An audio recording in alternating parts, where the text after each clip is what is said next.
তীব্র শীত উপেক্ষা করে কাকডাকা ভোর থেকে গভীর রাত পর্যন্ত চলছে ঠাকুরগাঁওয়ের প্রার্থীদের গণসংযোগ।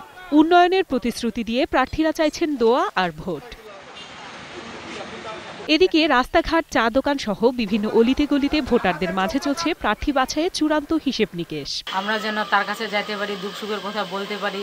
এদিকে শরীয়তপুর পৌরসভার আঙ্গারিয়া বাজারে নির্বাচনী প্রচারণা ও ভোট চাইতে গেলে আইনজীবী এবং কর্মী সমর্থকদের উপর বহিরাগত সন্ত্রাসীরা হামলা চালায় বলে অভিযোগ বিএনপি মেয়র প্রার্থীর। আমার যে রিপ্লেট ছিল প্রচার সেগুলি সব তারা কেড়ে নেয় এবং তাদেরকে হুমকি দেয়। নীলফামারী সৈয়দপুর পৌরসভা ছেয়ে গেছে পোস্টারে। প্রার্থীদের পাল্টাপাল্টি অভিযোগ থাকলেও জয়ের ব্যাপারে আশাবাদী সবাই।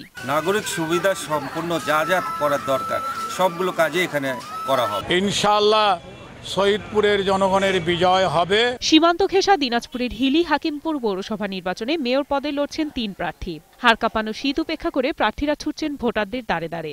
তবে নাগরিক সুবিধা বঞ্চিত এলাকাবাসী চাইছেন যোগ্য প্রার্থী। আমরা বলছি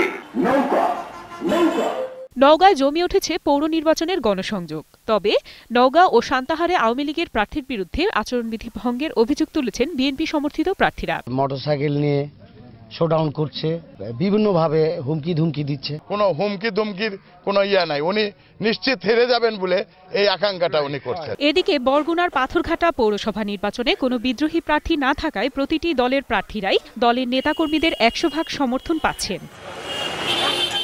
আফসানা নীলা, 21 টেলিভিশন।